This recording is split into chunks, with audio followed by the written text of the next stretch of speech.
BRS working president KTR నేరు ఢిల్లీకి వెళ్లనున్నారు. లగచర్యలో pharma కంపెనీని వ్యతిరేకిస్తున్న బాధితులు రైతులతో కలిసి ఎస్సీ ఎస్టీ కమిషన్లో ఫిర్యాదు చేయబోతున్నట్లు సమాచారం. కాగా ఇప్పటికే రైతులు ఫార్మా కంపెనీ బాధితులు ఢిల్లీకి చేరుకున్నారు. సాయంత్రానికి కేటీఆర్ ఢిల్లీకి వెళ్లి రైతులతో కలిసి స్వయంగా కమిషన్కు వెళ్లి కంప్లైంట్ చేయనున్నారు.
బీఆర్ఎస్ వర్కింగ్ ప్రెసిడెంట్ కేటీఆర్ నేడు ఢిల్లీకి వెళ్లనున్నారు. లగచర్లలో ఫార్మా కంపెనీని వ్యతిరేకిస్తున్న బాధితులు రైతులతో కలిసి ఎస్సీ ఎస్టీ కమిషన్లో ఫిర్యాదు చేయబోతున్నట్లు తెలుస్తోంది. మరింత సమాచారాన్ని మా తెలంగాణ ఇన్పుట్ ఎడిటర్ రాజేందర్ అందిస్తారు. రాజేందర్, చెప్పండి. బీఆర్ఎస్ వర్కింగ్ ప్రెసిడెంట్ కేటీఆర్ ఢిల్లీకి వెళ్తారు.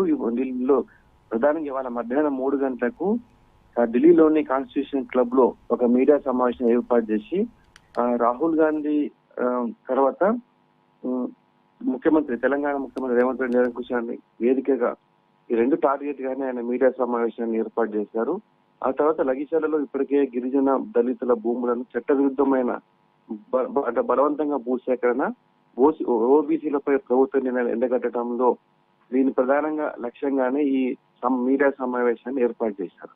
అయితే కేటీఆర్ వరుసగా ఇదే నెలలో రెండోసారి ఢిల్లీకి వెళ్ళటం రాజకీయ వర్గాల్లో కొంత ప్రాధాన్యత నెలకొందని మనం చెప్పవచ్చు. ఈ నెల 12న ఢిల్లీకి వెళ్లి అమృత్ స్కీమ్ పై కేంద్ర మంత్రికి ఫిర్యాదు చేసినట్టు కూడా ఇప్పటికే తెలిసింది. అయితే దీనికి సంబంధించి రాజకీయ వర్గాల్లో భిన్న వాదనలు వినిపిస్తున్నాయి. అయితే మరోసారి లగచర్ల వేదికగా ఇదే అంశాన్ని జాతీయ మానవ హక్కుల సంఘానికి ఫిర్యాదు చేసేందుకు ఇప్పటికే మాజీ మంత్రి సత్యవతి రాథోడ్ నేతృత్వంలో ఒక బృందం నిన్ననే ఢిల్లీకి చేరుకుంది. ఇవాళ జాతీయ మానవ హక్కుల కమిషన్, అదేవిధంగా జాతీయ ఎస్సీ ఎస్టీ కమిషన్ సభ్యులను కలిసి వాళ్ళు ఫిర్యాదు చేస్తారు. తర్వాత ఈ లోపు ఢిల్లీకి చేరుకుని మధ్యాహ్నం లగచర్ల బాధితులతో పాటు కేటీఆర్ కూడా మీడియా సమావేశంలో పాల్గొనే అవకాశం ఉన్నట్లు కూడా మనకు స్పష్టంగా తెలుస్తుంది. Right Rajender, thank you.